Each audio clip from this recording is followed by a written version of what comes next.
Thanks for having me on this morning. I've seen that reporting too. I've seen some of our internal information as well.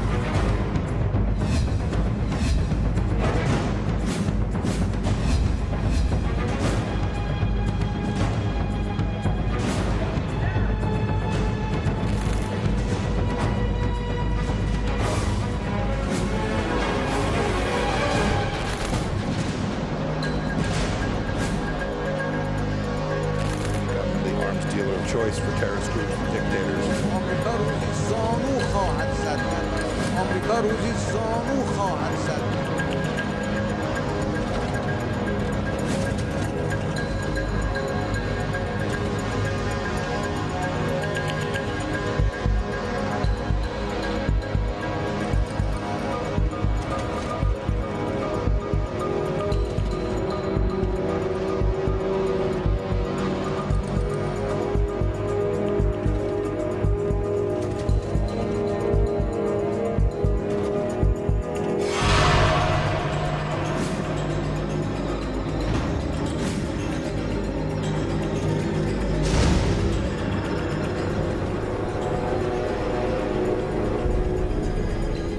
Uranio. Donald Trump no quiere que Irán enriquezca uranio ni tenga otras cosas. Por eso, el sistema mundial financiero lo usa para conseguir su objetivo, más sanciones contra Irán. Mike Pompeo, secretario de Estado de Estados Unidos, anuncia las sanciones, pero Irán advierte que les tiene una sorpresa. Dicen, una cucharada de su mismo chocolate. ¿En qué momento de esta guerra añeja estamos entre Estados Unidos e Irán? Sube la tensión aún más. ¿Hasta dónde llegaremos? Soy Roberto de la Madrid y desde el lugar de la noticia, la zona más importante hoy para la seguridad militar del mundo, desde ahí, desde aquí, detrás de la razón.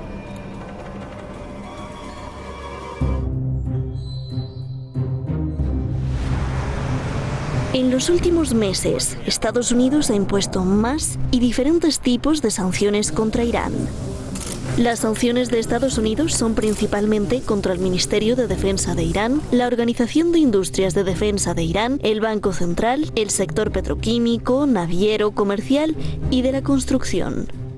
Así, cualquier compañía o gobierno de cualquier país del mundo será sancionado si tiene relación comercial con estos sectores iraníes.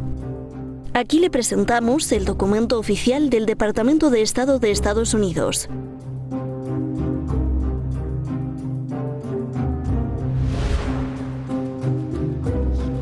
Estas sanciones están dentro de la política de máxima presión ordenada por Donald Trump desde que se salió del acuerdo nuclear en 2018. El gobierno de Donald Trump acusa a Irán de apoyar y financiar a grupos que Washington les llama terroristas, desde Irak, Siria hasta Yemen, y también acusa a Irán de querer construir misiles balísticos con armas nucleares. We put together a campaign of diplomatic isolation, economic pressure, and military deterrence. The goal is twofold. First, we want to deprive the regime of resources it needs to perpetrate its malign activity around the world. And second, we just want Iran to behave like a normal nation. Irán niega todas las acusaciones. Irán denuncia que además del terrorismo económico y médico, Estados Unidos comete crimen contra la humanidad con sus sanciones en medio del brote de la COVID-19. ما همیشه و به درستی گفته ایم تحریم ها ظالمانه است. اما کرونا حقیقت این ظلم را بر جهان آشکار کرد. تحریم سلامت ایرانیان از همان ابتدا در هسته مرکزی تروریسم اقتصادی و تحریم تعبیه شده بود. Irán anuncia que iniciará pronto un proceso judicial contra personas físicas y jurídicas de Estados Unidos implicadas en la imposición de las sanciones antiiraníes. Se les acusará de terrorismo y crímenes contra la humanidad. 46 شخصیت حقیقی و حقوقی آمریکایی که به نوعی دخیل در تحریم‌های ظالمانه و ضد انسانی علیه ملت ایران بودند طبق در واقع مواد قانونی که در اختیار در واقع دستگاه قضایی قرار داده شده، اسامی اینها رو به دادستان تهران اعلام می‌کنیم امروز. Las autoridades de Irán han reiterado en repetidas ocasiones que pese a los esfuerzos de los enemigos para evitar la llegada de medicinas, la República Islámica sigue siendo un país pionero en la producción de los insumos necesarios para este sector.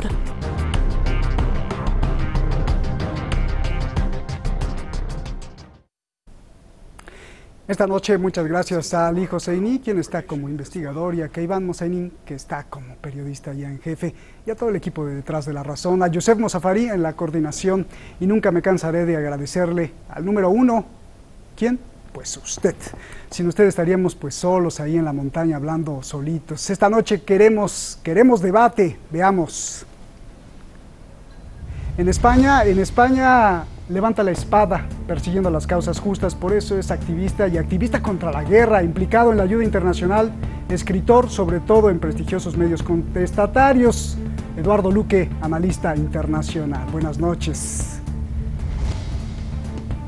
Y estudioso de la ciencia política con doctorado en Alemania, en ciencias sociales, profesor en Argentina, Brasil y Alemania, articulista y periodista, Eduardo Bior. Qué gusto, buenas allá en Argentina.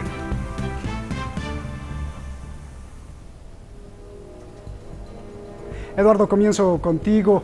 A ver, si Estados Unidos continúa con más y más y más presión contra Irán, más sanciones, ¿esto no ocasionará que Irán algún día pueda responder de alguna forma contundente para que las sanciones se terminen de una vez por todas, por favor? Es difícil que se pueda romper el círculo vicioso que se crea en torno a las sanciones, porque unas conllevan el desarrollo de otras. Ya lo hemos visto en otras circunstancias en otros países. Ahora recuerdo precisamente las sanciones aplicadas al régimen iraquí entre la guerra y la ocupación, ¿no? Precisamente el desarrollo de unas sanciones implicaba automáticamente la ampliación de las siguientes, ¿no? Es decir, el contexto, la solución a este problema es una solución política, y solo desde el punto de vista de la política puede haber una resolución definitiva a este contencioso. Ahora mismo no se prevé una solución a corto y a medio plazo que no pase por un cambio en la presidencia de Estados Unidos, cosa que es dudosa, ¿no? Porque además los presidentes a veces representan a grupos de presión, no tanto a personajes individuales. El contexto internacional es muy complicado todavía para hablar de un levantamiento de las sanciones que sea claramente beneficioso al pueblo iraní, ¿no? Así que desgraciadamente nos espera todavía meses y meses de... Bien, voy con Eduardo Bior. Irán se quedará, te pregunto, ¿Irán se quedará de brazos cruzados o hará algo que acabe con las sanciones? ¿Qué es lo peor que puedan lograr las sanciones de Estados Unidos contra Irán? A ver, empezamos por el final. Lo peor que podrían lograr es que Irán quedara aislado. Es decir, que nadie apoyara el derecho de Irán a la autodeterminación y al desarrollo por vías pacíficas. Pero eso aparentemente no está sucediendo. Es decir, Irán no solamente tiene el apoyo de numerosos pueblos del mundo, sino que además tiene un sólido apoyo de sus aliados más importantes, la República Popular China y la Federación Rusa. Por lo tanto, si yo no tengo temor de que Irán quede aislado, porque además confío en la prudencia y la sabiduría de la conducción iraní, que hasta ahora ha demostrado que no toma acciones, no emprende acciones locas que pudieran alterar severamente la paz en la región. Por el contrario, sí. En Estados Unidos, en la diplomacia norteamericana, hay una tradición desde hace 40 años que es lo que llaman la sorpresa de octubre. La sorpresa de octubre le llaman a aquellas acciones que imprevistamente el gobierno norteamericano puede emprender en el octubre antes de una elección presidencial.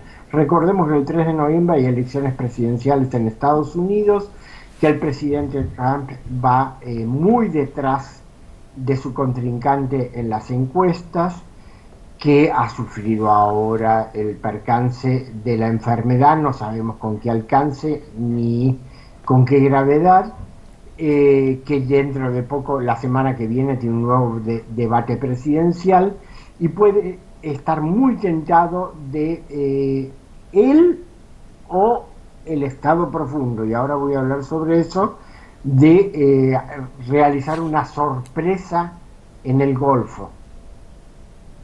¿Qué puede ser una sorpresa? Y escenificar algún ataque para culpárselo a la República Islámica. Poner un barquito ahí para que alguien lo bombardee y decir, Irán está atacando a los Estados Unidos, por lo tanto vamos a repeler el ataque, vamos a vengar el ataque, etcétera, etcétera, etcétera. Es decir, si eso es posible, no lo sé. Bien. Gracias, Eduardo, a los dos Eduardos. Eduardo Luque, regreso contigo. A ver, Estados Unidos sanciona al Ministerio de Defensa iraní, a todo lo relacionado con las armas, al sector de la construcción, petroquímico. Irán dice que las sanciones, pues no, que son genocidas e inhumanas. ¿Por qué? Es evidente de que lo que se pretende es provocar la hambruna y la desesperación de la población iraní. Esto es una técnica muy antigua y desarrollada ampliamente por Estados Unidos prácticamente desde la creación de su propio país como Estado. Siempre que ha invadido a otros países, lo ha hecho en múltiples ocasiones, siempre la previa era un debilitamiento de la resistencia de la población. Entonces lo que se pretende con las sanciones es precisamente debilitar la capacidad de resistencia de la población y que focalicen como su enemigo al gobierno de su propio país, ¿no? Se pretende generar las llamadas revoluciones de colores que ya se han intentado en un par de ocasiones en Irán y que han fracasado, afortunadamente.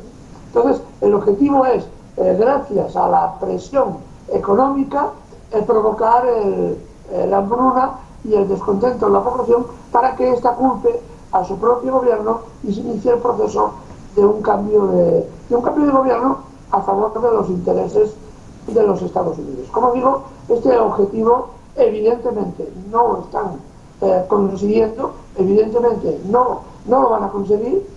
Irán consigue exportar más petróleo del que los norteamericanos pretenden recortar. En este momento las cifras de crecimiento de las exportaciones vía subterfugios son importantes, no alcanzan a la producción normal, en la época normal, de torno a 4 millones de barriles diarios, pero ya se alcanza el millón de barriles diarios, que es una cifra importante ya. Y evidentemente está claro que Estados Unidos no va a lograr con las sanciones el debilitamiento y la caída del gobierno iraní en estos momentos utilizando estos medios. Oye, es probable la guerra por eso.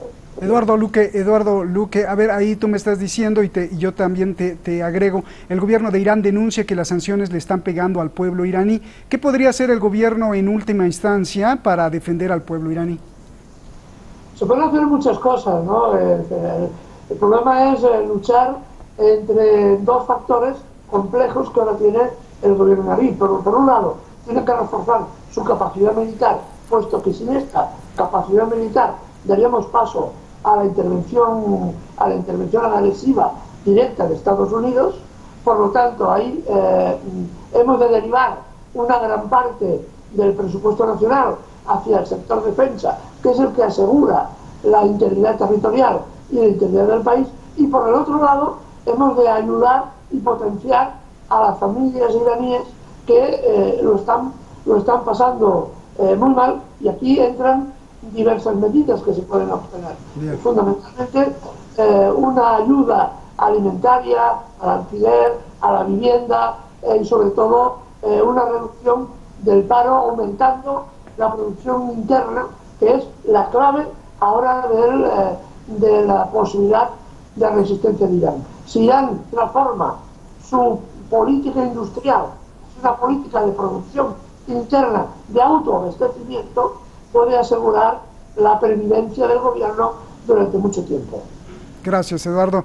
A ver, Eduardo Bior, que además ahora te veo ahí, no solo con libros atrás, sino más atrás del atrás, ¿no? Parece que estás ahí en una biblioteca, se ven miles de libros. Bueno, apelando a todos esos libros que seguramente has leído, quiero que me expliques algo. Teniendo en cuenta que Irán siempre ha dicho que no busca armamento nuclear, del otro lado, Estados Unidos cree que asfixiando la economía de Irán, Irán no construirá un arma nuclear, ni misiles balísticos nucleares, ni financiará el terrorismo en la región, como dice Pompeo. Dime qué tan válido o ilegal es esto desde el punto de vista legal interno en Estados Unidos y también desde el punto de vista legal en el extranjero, es decir, en el derecho internacional. Por favor. Mira, hay una cuestión básica que viene desde las postrimerías de la Primera Guerra Mundial. El derecho internacional público y luego el derecho internacional de los derechos humanos condena por violaciones, como crímenes de lesa humanidad, el aplicar sanciones o ataques contra la población civil cuando hay un conflicto entre dos potencias. Y esto no tiene vueltas ni tiene argumentación, es así. Es decir, es lo mismo que está sucediendo con Venezuela, con Cuba y con Corea del Norte. Las sanciones unilaterales de los Estados Unidos no están autorizadas por ningún organismo internacional, y mucho menos las sanciones contra la población civil, y aún menos el bloqueo a la provisión de insumos médicos en la situación de una pandemia. Por supuesto, los Estados Unidos en su legislación interna no han adoptado la legislación internacional de derechos humanos. Siempre se han negado porque como ellos son la nación excepcional, ellos no necesitan incorporar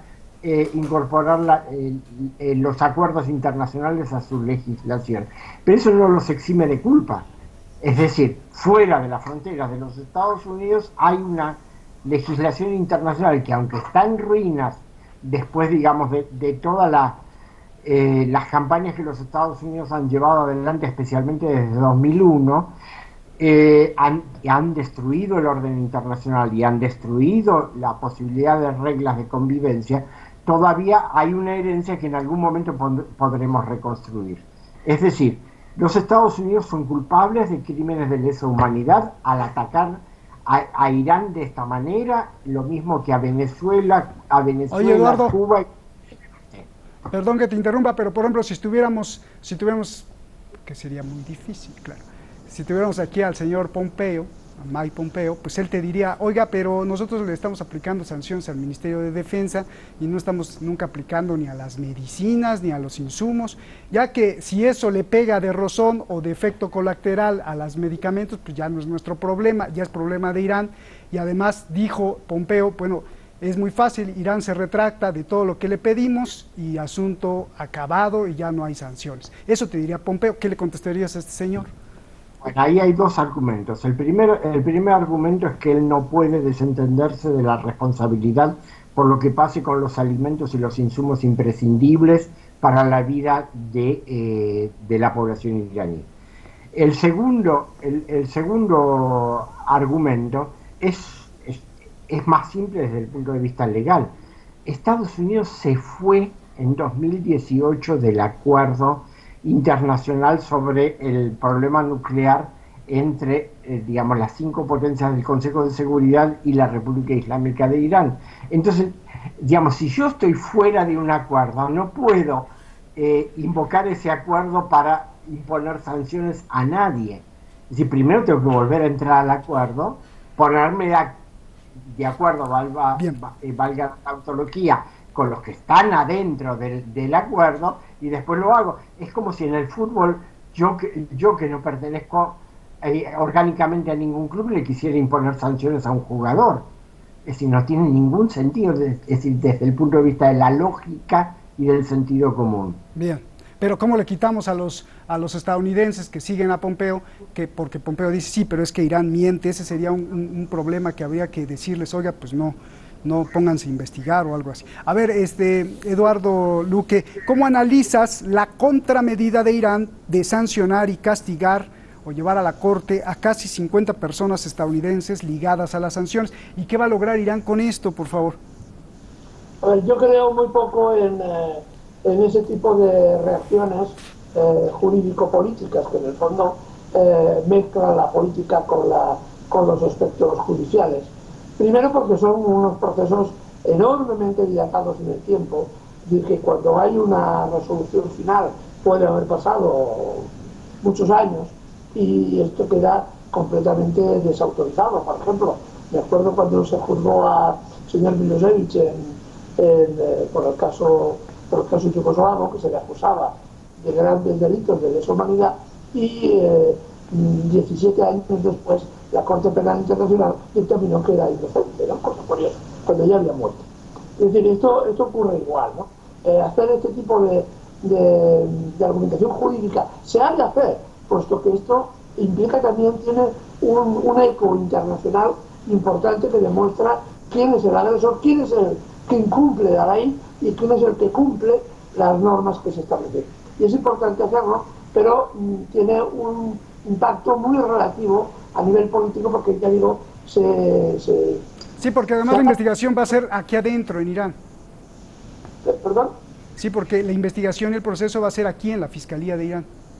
Claro, el proceso has de invocar a la Corte Internacional, has de invocar a los acusados y has de presentar las pruebas. Es decir, que los acusados ya van a decir que ellos no van a acudir, obviamente, a la Corte Internacional. Bien, Eduardo Bior, ya nos vamos. Tengo dos preguntas rápido, a ver si nos alcanza el tiempo de contestar.